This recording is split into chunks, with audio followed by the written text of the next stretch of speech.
अस्सलाम वालेकुम फ्रेंड, ये है सोनी का घर और यहाँ पर सोनी स्वीटी और प्रीति के लिए खाना बना रही होती है। स्वीटी और प्रीति दोनों अपने अपने डंडों के साथ यहाँ पर खेल रही होती है। प्रीति, ये देखो मेरा झंडा कितना प्यारा है। प्रीति, ये देखो मेरा झंडा भी बहुत प्यारा है।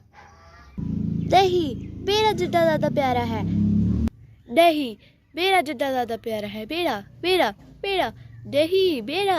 बच्चों, आप दोनों क्यों लड़ रहे हो? हाँ, क्यों लड़ रहे हो आप दोनों? आप दोनों का झंडा बहुत प्यारा है। नहीं बाबा, मेरा झंडा ज्यादा प्यारा है। स्वीटी का झंडा ज्यादा अच्छा नहीं है। प्रीति, मैंने आपको कहा ना, आप दोनों का झंडा बहुत प्यारा है। अब लड़ना बंद करो। हाँ, ठीक है। फिर सोनी खाना बनाने के लिए चले जाती है।